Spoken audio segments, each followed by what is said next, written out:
오늘은 주님이라고 말해봅시다 라는 제목으로 하나님 말씀을 나누겠습니다. 성경에는 하나님이 우리의 생각까지 아신다 라는 말씀이 참 많이 있습니다.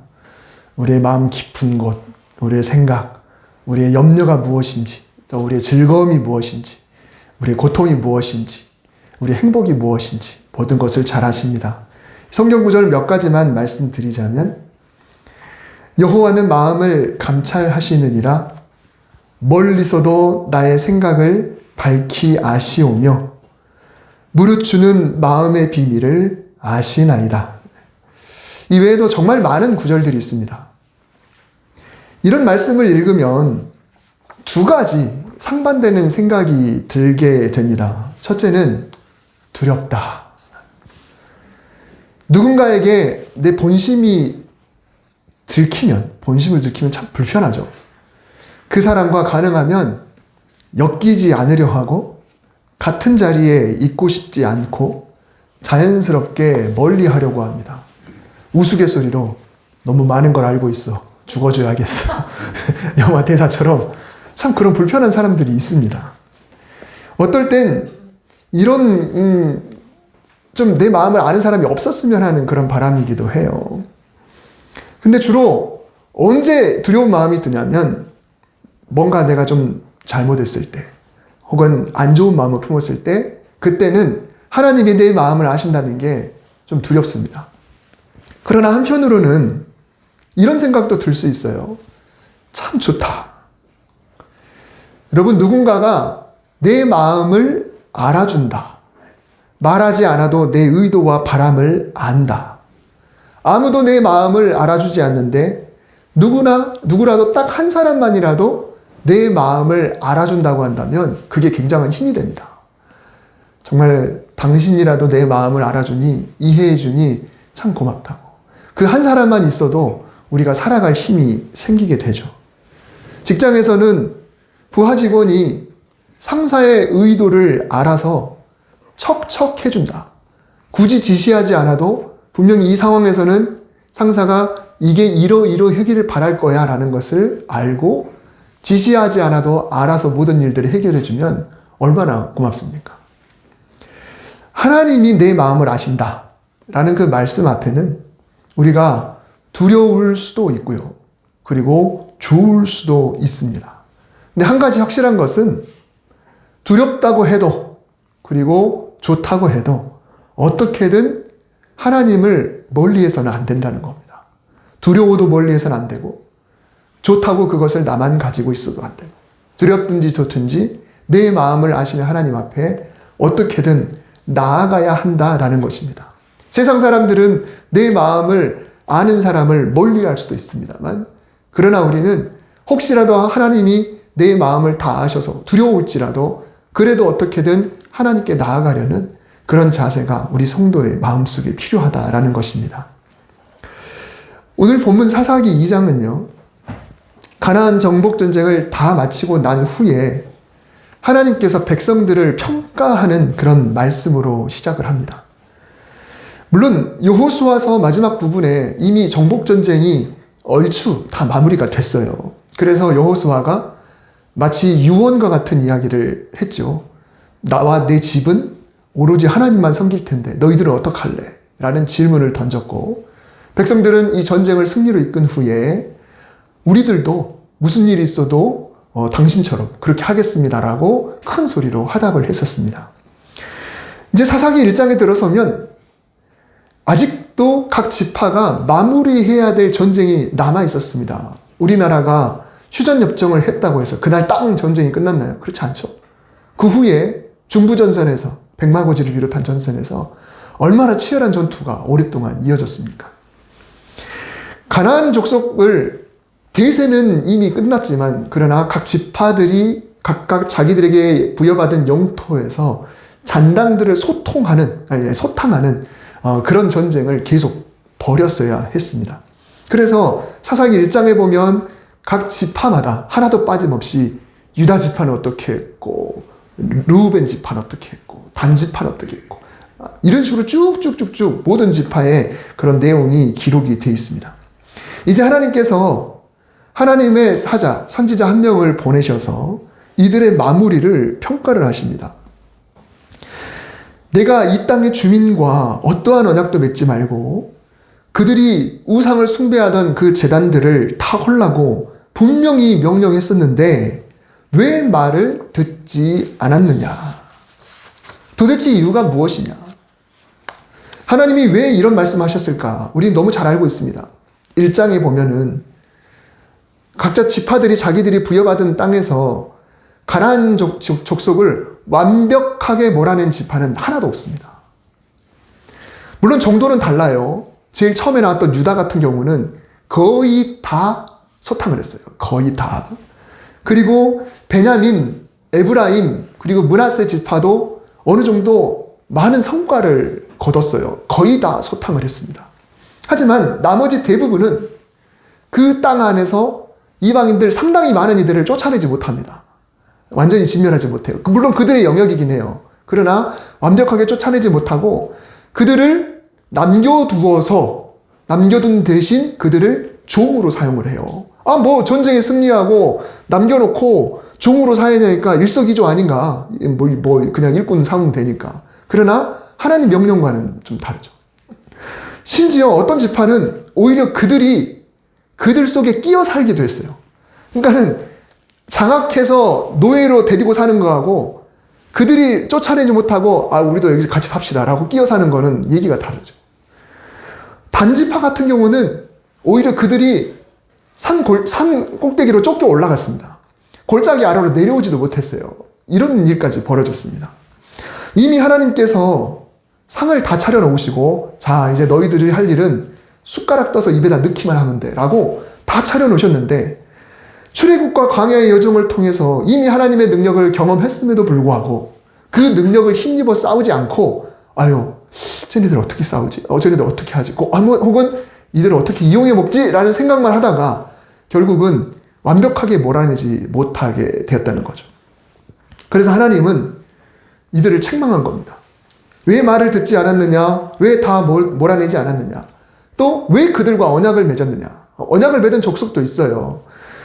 요셉 가문이 베델을 치러 가면서 그 베델을 급습하기 위해서 입구를 찾아야 되는데 근데 때마침 그 성의 주민을 만나가지고 네가 만약에 이 사람들 몰래 이 성에 들어갈 수 있는 입구를 가르쳐준다면 우리가 이곳을 점령한 후에 네 집안은 살려주겠다라고 약속을 합니다. 그래서 실제로 그 성을 점령한 후에 그 집안을 살려주고 대신 노예로 부렸거든요. 하나님은 어떠한 언약도 맺지 말라고 했는데 언약을 맺었습니다. 그래서 하나님은 책망과 더불어 이런 경고의 말씀을 하세요. 너희가 그들을 남겨놓지 내가 그들을 쫓아내지 않을 것이다. 이제 그들은 너희 옆구리를 찌르는 가시가 될 것이다. 그리고 너희가 부셔버리지 않은 그 우상이 오히려 너희의 올가미가 될 것이다.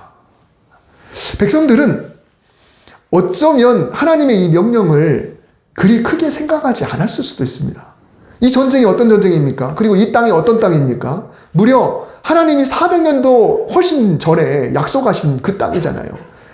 그래서 애굽에서 나오게 하셨고 그 엄청난 기적을 통해서 광야를 건너오게 하셨는데 그리고 이 전쟁에서도 승리하게 하셨는데 하나님이 설마 이까짓 것 이 정도쯤이야 설마 하나님이 400년 전의 약속을 뒤엎으실까라는 생각을 했을지도 몰라요. 이방인 좀 남겨놓는다고 이 자잘한 명령 좀 어긴다고 그리 대수일까라고 생각했을지도 모릅니다. 여러분 우리는 이미 하나님의 구원받은 백성이고 이미 사랑받는 자녀인데요. 그 대세와 같은 그 큰 사랑이 때로는 우리를 이스라엘 백성과 같은 생각에 빠지게 할 수도 있습니다. 사소하다 여기는 것, 별로 중요하지 않다고 여기는 것, 그리 큰 문제가 되지 않을 것이라고 생각하는 그런 사소한 그런 잘못들이 있을 수 있어요.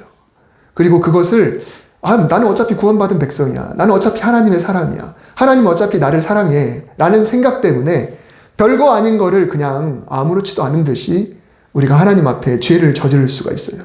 그러나 우리는 사소하다 여기지만 하나님 앞에서는 결코 사소한 거는 없습니다.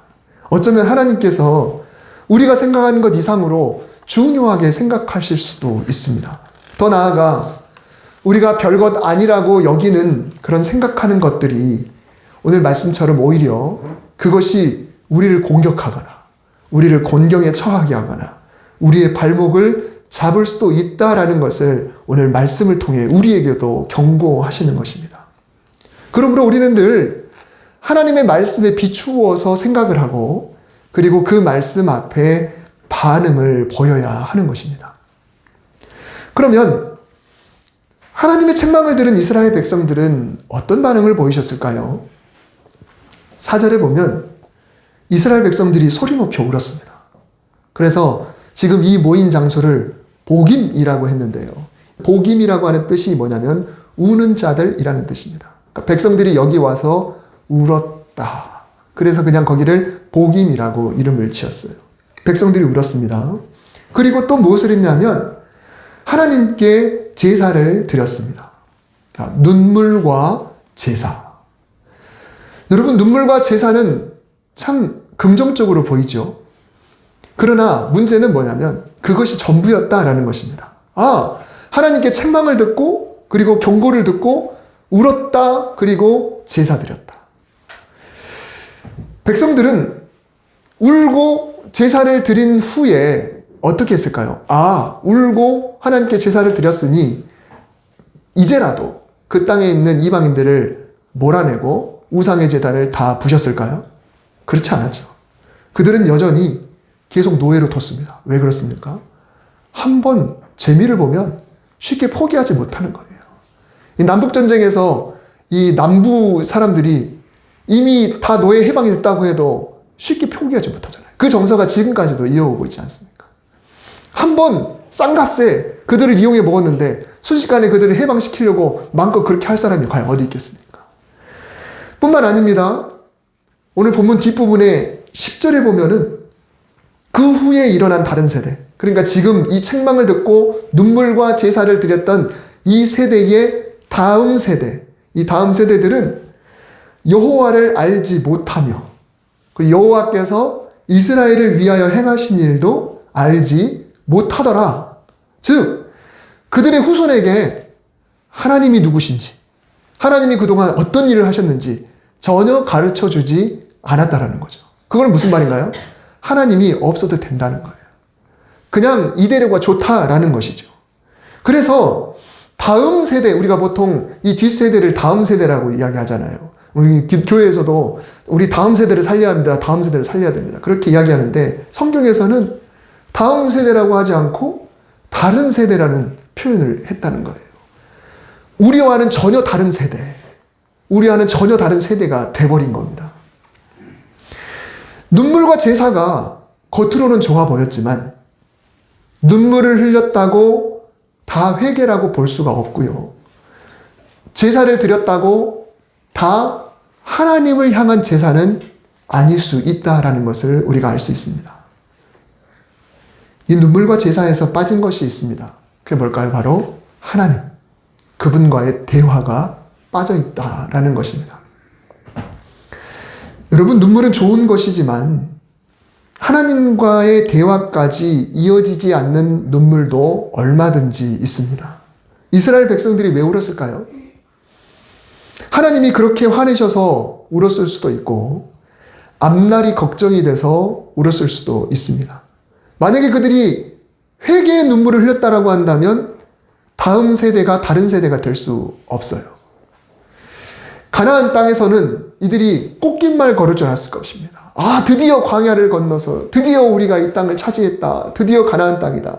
그런데 하나님이 자기들이 내쫓지 않은 이방인들을 그리고 그 이방 신들을 통해서 앞으로 너희가 험한 길을 가게 될 거야. 그들이 너희를 찌를 거야 라고 이야기했을 때 꽃길일 줄 알았던 미래가 무서웠을 겁니다.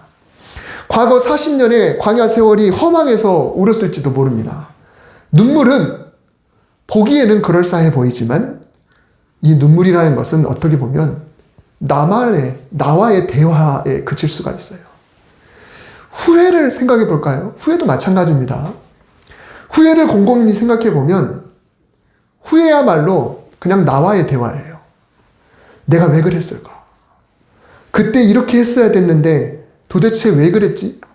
가슴을 치고 머리를 싸매는 행동은 나에 대한 채찍입니다. 후회라는 것은 나와의 대화예요. 내가 왜 그랬을까? 도대체 왜 그랬지? 눈물이나 후회에서 하나님과의 대화가 빠지게 되면 그냥 후회에 지나지 않습니다. 그들의 제사도 마찬가지였습니다. 제사는요, 얼마든지 일방적일 수 있습니다. 예를 들어 사무엘 선지자가 사울 왕을 향해서 이렇게 이야기했죠. 하나님께서는 하나님의 목소리를 직접 듣고 진심으로 따르는 것, 그것과 그저 형식만 있는 제사, 이 둘 중에 무엇을 더 좋아하시겠소? 아무리 거창한 제사인들, 아무리 기름진 짐승인들 순종보다 더 좋을 수가 있겠소? 라고 이야기를 했어요. 사울은 한 나라의 왕으로서 백성들 앞에서 거창하게 제사를 지냈어요. 실제 전쟁을 앞두고 본인이 주관해서라도 그런 제사를 지냈습니다. 그러나 하나님 보실 때는 하나님과의 아무런 교감이 없는 그런 제사였다는 것이죠. 오늘 서두에 하나님은 우리의 마음을 잘 아신다라고 했습니다. 그래서 하나님은 지금 이스라엘 백성들의 마음을 아세요. 아, 이들이 울고 있구나. 이들이 이 일을 수습하려고 어떻게든 수습해보려고 제사를 올리는구나. 그러나 하나님은 그들만의 눈물, 그들만의 제사, 이것을 넘어서 그들의 무엇인가를 원하셨다라는 것입니다. 그게 무엇일까요? 예레미야 선지자는 이렇게 말을 했습니다. 하나님은 사람의 마음을 감찰하시는 분이십니다. 그러니 제 원통함을 다 아실 것입니다. 그런데 제가 하나님께 나의 원통함을 아뢰었사오니 하나님께서 저의 대적들에게 어떻게 손대실지를 내가 볼 것이라고 믿습니다. 지금 예레미야의 기도를 보면요, 원통함을 주께 아뢰었다. 사람의 마음을 감찰하시는 게 먼저죠. 다시 말하면 예레미야의 원통함을 이미 다 충분히 알고 계시는 하나님이세요. 그런데 예레미야가 하나님이 내 마음을 알고 계시니까 굳이 하지 않아도 될 말을 하나님께 한 거예요. 나의 원통함을 하나님께 아뢰었어요. 하나님이 알고 계시는데 하나님, 제가 너무너무 원통합니다. 제 원수들 때문에 너무너무 힘듭니다. 하나님이 이미 알고 있는데 도대체 뭐하러 그 이야기를 할까 싶은데, 그런데 예레미야는 마음을 감찰하시는 하나님께 나의 원통함을 입을 열어 아뢰었어요. 그리고 나서 하나님은 내가 하나님께 말을 했기 때문에 하나님은 그들에게 알아서 갚아주실 것입니다 라고 믿은 것입니다. 원통함을 그냥 원통함으로 그친 것이 아니라 하나님과의 대화로 끄집어냈어요. 여러분, 후회라는 것은요, 하면 할수록 점점 더 나를 움츠러들게 만들고 나를 망가뜨립니다. 그리고 나를 낮은 자존감에 허덕이게 해요. 자꾸 후회하는 사람은 점점 내 자신을 낮게 봅니다. 점점 소극적으로 여기게 되고 가슴이 쪼그라들게 되죠. 육체적으로나 정신적으로나 그리고 영적으로나 결코 바람직하지 않습니다. 그래서 후회를 하나님께 끄집어내는 과정을 거친다고 한다면 완전히 방향이 바뀌게 되죠. 하나님은 이미 다 아시지만 반드시 하나님 앞에 그것을 대화로 끄집어내야 합니다. 그래야 회복이 일어나는 거예요. 내가 왜 그랬을까? 내가 도대체 왜 그랬지? 우리가 도대체 왜 그랬을까? 그때 그렇게 하지 말았어야 했는데 도대체 왜? 라고 우리가 질문을 할 수 있습니다. 이것은 그냥 나와의 대화예요. 그 말 뒤에 주님이라는 말을 붙이기 시작한다면 하나님과의 대화가 자연스럽게 이어지게 됩니다. 내가 왜 그랬을까요, 주님? 내가 도대체 왜 그랬지요, 주님? 그때 그러지 말았어야 했는데요, 주님? 이라고 딱 뒤에 주님이라는 글자만 붙이면 이거는 내가 나 혼자 쭈그러드는 것이 아니라 하나님을 통해서 점점 더 열리고 넓어지고 회복되는 과정을 거치게 되는 것입니다. 왜요? 라고 그냥 하나님께 물음표를 다는 거예요. 하나님은 살아계시는 사랑의 하나님이시기 때문에 모든 염려를 하나님께 대화로 끄집어내면 하나님이 풀어가 주신다라는 것입니다. 이게 결코 어렵지 않습니다. 기도는 이렇게 시작하는 겁니다. 모든 생각 뒤에 주님이라는 말을 붙이는 거예요. 주님 느낌표가 됐든 주님 물음표가 됐든 그 두 글자만 붙여도 우리의 모든 생각은, 우리의 마음은 변하게 되는 것입니다. 하나님은 이 대화를 너무나 기다리고 계세요. 우리의 마음을 감찰하시는 하나님, 이미 다 알고 계세요. 그래, 나 네 속을 다 아니까, 내가 네 속을 아니까 내가 알아서 해줄게. 그렇지 않습니다. 예수님께서도 질병이 있는 사람들 그냥 가다가, 물론 주변에 있는 사람들에게 하나님의 살아계심을 드러내기 위해서 일방적으로 고쳐주신 경우도 있지만, 대부분은 모든 질병이 있는 사람을 그냥 다 고쳐준 게 아니라 어떻게든 하나님 앞에 나아오고 예수님께 나아오고 적극적으로 요청한 사람에게 주님이 고쳐주셨어요. 안다고 고쳐주신 게 아니에요. 하나님은 우리가 그냥 눈물을 흘리고 있다 그러면 그냥 눈물에 그치지 말고, 한숨을 쉰다 그러면 한숨에 그치지 말고 찬송가 가사처럼 너 예수께 조용히 나가 내 모든 짐 내려놓고, 후렴에 보면 주 예수께 조용히 나가 내 마음을 쏟아놓으라. 늘 우리 마음까지 은밀히 보고 계시는 주님, 큰 은혜를 베푸시리.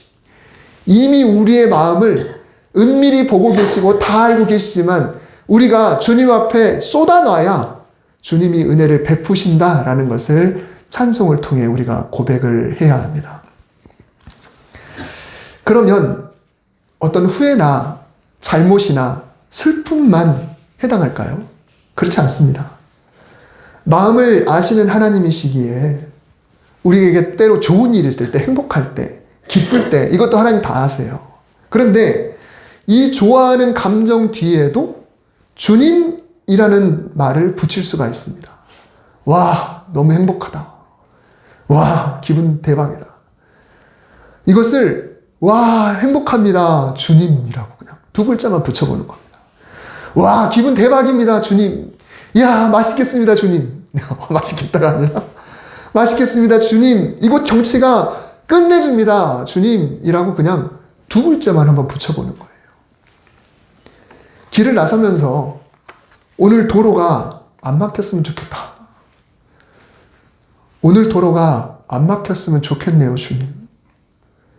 별거 아니죠. 그 뒤에 그냥 두 글자만 붙일 뿐이에요. 근데 이것이 우리의 삶의 방향을 완전히 바꿔줍니다. 우리 앞에 주님이란 말이 우리 말 속에 정말 입에 그냥 붙어 다녀야 돼요. 그것이 기도하는 삶이고 주님과 대화하는 삶이고 그것이 주님과 동행하는 삶입니다. 범사에 주님을 붙이면 범사가 기도가 되고요. 범사에 주님을 붙이다 보면 험한 말, 험한 생각도 자제하게 됩니다.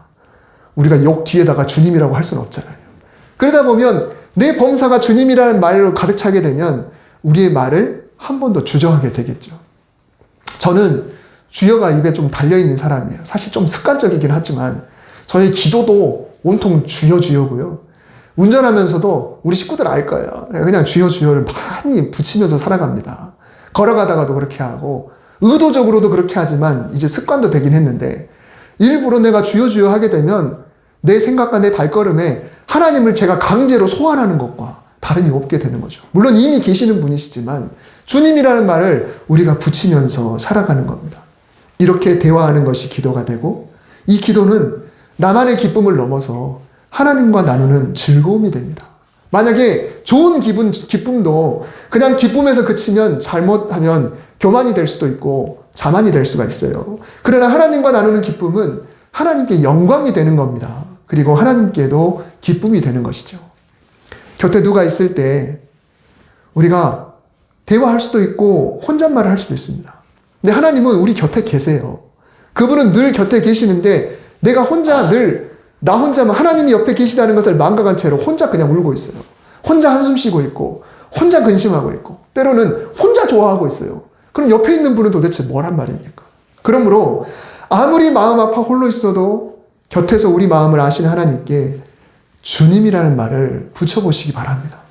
군중 속에 있어도 하나님을 불러보시기 바라고, 우리 하나님께서는 당신의 이름이 불려지기를 간절히 원하고 계십니다. 우리의 마음을 이미 알고 계세요.